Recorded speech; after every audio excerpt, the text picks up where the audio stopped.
Help! I need a emergency now. I just walked into my apartment. My fiance's on the floor with blood everywhere.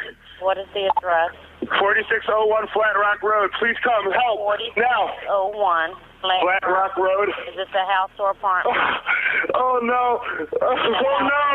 It's an apartment. Please hurry, please. Where is she bleeding from? I don't know. I can't tell. No, sir, you have to calm yourself down in order to get... It was a snowy evening in Philadelphia when a 27-year-old teacher was found on her kitchen floor. There was a knife in her chest and 20 stab wounds across her body. The door was locked from the inside. The scene, at first glance, looked eerily quiet, and yet the evidence defied all logic. Her name was Ellen Greenberg. What happened in her final hours would split forensic experts, shatter a family, and launch a 14-year fight for answers that continues to this day. But the most surprising twist of all would come years later from the one person who had the final say, the doctor who signed her death certificate. Our story begins on January 26, 2011.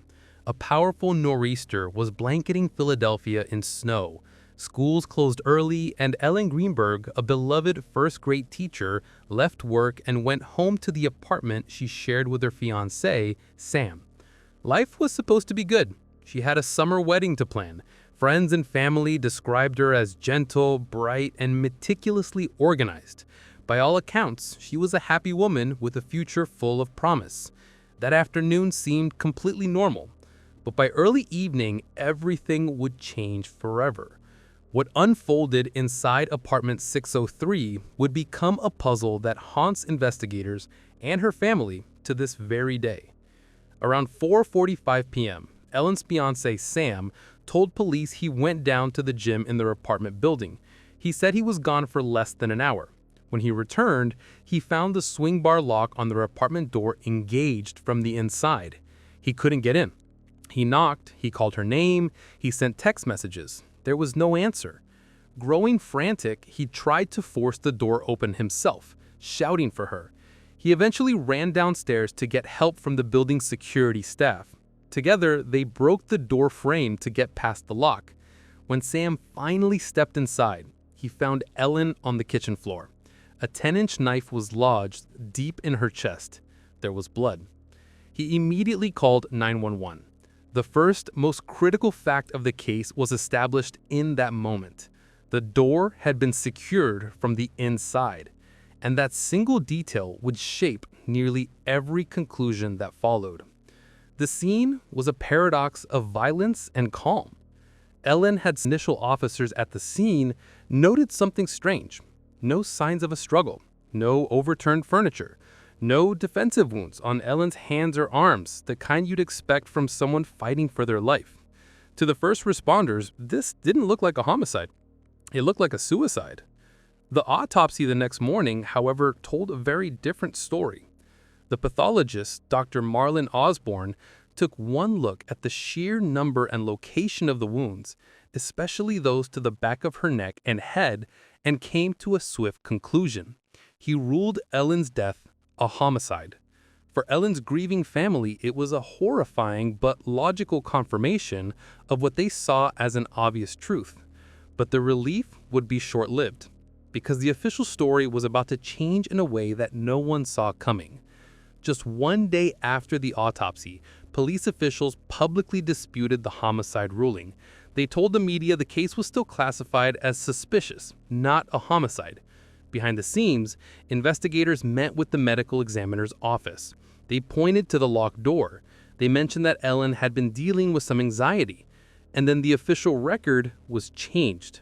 Dr. Osborne amended his report. The manner of death was no longer homicide. It was now officially ruled a suicide. Imagine being Ellen's parents. One day, you're told your daughter was murdered. The next, you're told she did this to herself. The whiplash was severe and the questions were agonizing. In a case with so much conflicting evidence, where did the facts really lead? The answer to that question may have been lost forever on the day after Ellen died. Because before a homicide investigation could ever truly begin, the crime scene was washed away. The day after Ellen died, the apartment was professionally cleaned and sanitized. Any potential DNA, fingerprints, or trace evidence from a possible killer was scrubbed away with bleach and mops. The decision to release the scene so quickly would later be called deeply flawed by officials themselves. To make matters worse, a relative of Sam's, an influential state judge, was reportedly allowed into the apartment that day. Laptops, phones, and personal cards were removed from the scene. Police only requested those items be returned later. When a crime scene is compromised, the truth grows silent. What was lost in that apartment in the hours and days after Ellen died? We may never know. And that lost evidence left Ellen's parents with only one option: to fight. Ellen's parents, Joshua and Sandra Greenberg, never for a second believed their daughter took her own life. They saw the evidence, 20 stab wounds, many to her back, and they saw a conclusion that made no sense. So they began a new mission. It wasn't just about grieving their daughter, it was about fighting for her. They filed lawsuits against the city and the medical examiner. They hired their own independent forensic experts, pathologists, and crime scene analysts. They spent years navigating a slow and frustrating legal system, filing appeal after appeal. For over a decade, it was a lonely and exhausting battle. But as they pushed forward, momentum began to shift. The case started getting national media attention. More experts came forward to question the official suicide ruling. And then, 14 years after Ellen died, the breakthrough they had been fighting for finally came. And it came from the most unexpected source imaginable. In early 2025, Dr. Marlon Osborne, the very same pathologist who had changed the manner of death from homicide to suicide all those years ago, formally reversed his position again. After reviewing new expert reports commissioned by the family, he stated in a legal filing that the manner of death should not be classified as suicide. He admitted that the number and nature of the wounds, especially those to the back of her neck and head, were far more indicative of a homicide. The reversal was stunning. Just before a civil trial was set to begin, the city of Philadelphia reached a settlement with the Greenberg family. They didn't admit wrongdoing, but they made a crucial promise. The medical examiner's office would officially re-examine the case. 14 years after she died, the official story of Ellen Greenberg's death was no longer settled. The case was being reopened. But the central puzzle remains. Which evidence do you believe? The case for suicide hinges almost entirely on that locked door. The swing bar was engaged. There were no signs of forced entry before the door was broken down by police and staff. Ellen also had recently expressed feelings of anxiety to her family and was seeking help from a therapist. To investigators, this painted a picture of a troubled woman who took her own life in a moment of crisis, securing the door behind her. But the critics, including numerous forensic experts, say that that picture is impossible. They point to the 20 stab wounds. How could a person stab themselves that many times, including multiple times in the back of their own neck where they couldn't even see? They point to at least 11 bruises found on her body in various stages of healing, suggesting prior struggles. And they point to the initial homicide ruling that was so quickly overturned. In a case like this, one detail can flip the entire narrative. Is it the lock on the door, or is it the 20 wounds on the body? Which detail carries more weight? The heart of the suicide argument remains that locked swing bar. How could an attacker stab Ellen 20 times and then somehow latch the door from the inside as they left? It seems impossible. But the family's experts have argued that it's not. They've suggested a latch could be manipulated from the outside with a tool, or that the lock could be broken and then reset to look like it was engaged. Without a pristine crime scene that was preserved for analysis, it's impossible to know for sure. The lock is a riddle with missing pieces, and it still commands the entire room.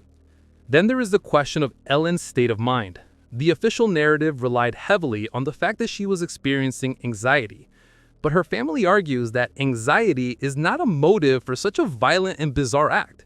They say it doesn't explain wounds that even trained medical professionals find inconsistent with self-harm. Which speaks louder here, the state of the mind or the state of the wounds? Over the years, as national media outlets began covering the case, public interest exploded. Articles, podcasts, and television features amplified the core questions everyone was asking. How can 20 stab wounds be a suicide? Why was the scene cleaned so quickly? And why did a medical examiner change his ruling twice? This was no longer just a private family's tragedy. It became a public fight for institutional accountability. A movement grew around the simple message: look again. And this time, don't look away. That pressure eventually reached the courtroom. In one of the civil cases, a judge called the standing suicide classification puzzling and said the scene should have been handled differently. The system was starting to acknowledge its own mistakes, and after 14 long years, it finally stepped back to ask the one question Ellen's parents had been shouting all along: did we get this wrong? The city's agreement in 2025 to re-examine the case is a new beginning. It's a promise of a fresh look, with today's forensic standards and without the weight of past assumptions. It's not a guarantee of a new outcome, but it's a guarantee of a new process. And in cold cases, that process is everything. Justice doesn't always look like an arrest. Sometimes it's a correction in a file that changes how a person's story is told. For the Greenbergs, justice begins with having the truth written on paper, backed by facts, not by a theory that seems to defy them. The locked room illusion plays tricks on our logic. It makes the impossible seem routine. Here, the simple lock on a door stands against the sheer violence of 20 stab wounds. The quiet apartment stands against a storm of brutal injuries. If the lock is the answer, then the wounds must fit that answer. But do they? For 14 years, this case has remained frozen in time, much like the snow that fell on that January evening. But now a thaw has begun. The pathologist has reversed his course. The city has agreed to a new review. The world is watching. Ellen Greenberg was a daughter, a teacher, a fiancé, a friend. Her story is not just a case file. It's a reminder that when a system fails, the cost is paid by the living, in years of pain and unanswered questions. The duty now is simple: follow the evidence wherever it leads, even if it leads back to the very first conclusion, but especially if it doesn't. On a winter evening in 2011, a bright young teacher died with 20 wounds in a locked apartment, leaving behind an open mystery. A homicide ruling became a suicide. Years later, the pathologist changed his mind again. Was this a tragic and highly unusual suicide? A statistical anomaly that is difficult to comprehend? Or was this a murder, cleverly hidden in plain sight, protected for years by a single locked door? The truth may be closer now than ever before, and what investigators find next could finally answer the question Ellen's parents have asked for 14 agonizing years: what really happened in apartment 603?